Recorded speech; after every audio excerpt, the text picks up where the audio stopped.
guys. You're doing very, very, very well. Just keep up the momentum. Keep investing a little bit of time every day, and the future is going to be incredible.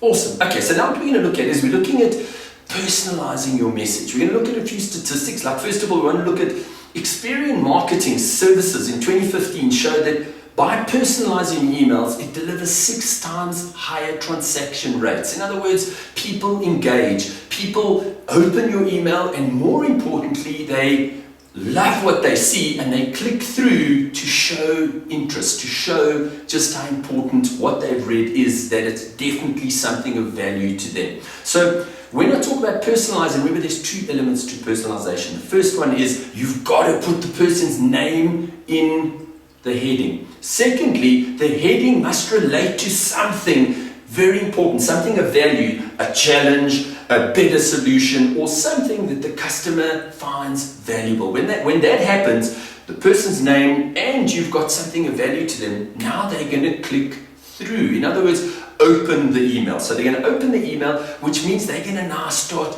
ingesting or absorbing your message, right?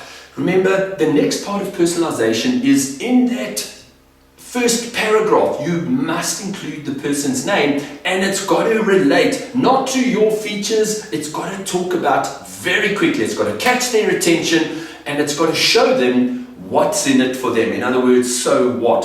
What is the positive transformation I can expect when I choose to use you as a supplier or to develop a supply partnership with you, right? The next thing is personalization improved the open rate by 29% and improved the click-through rate by 41%, right? So let's talk about that. Imagine when you see your name, immediately attracts your attention.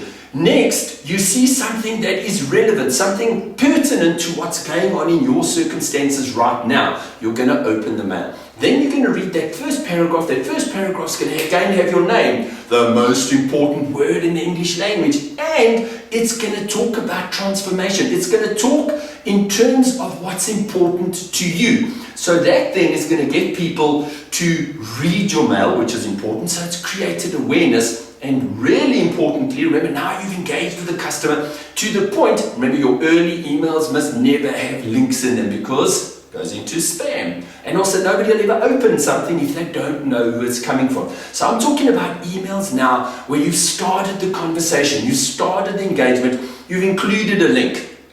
The likelihood that your customer will click on that link is 41% greater when you've done the personalization as I've just described. People want engaging emails. They want an experience, right? So think about, again, remember, we've spoken about the importance of story.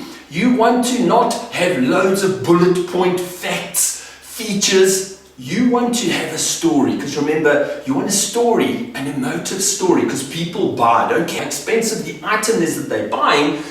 It's always the final decision is it just feels right. So people want engaging emails where they are made to feel less like a robot and more like a friend. So we're talking about story. We're talking about presenting your message in a way that is easy to understand, free from jargon, but still exhibits your expertise. So you don't want to send out a robotic generic mail, but it's a personalized mail with their name in it, with their challenge, describing the exact transformation that they will, or at least that they'll enjoy once they choose to form a supply partnership with you and your organization.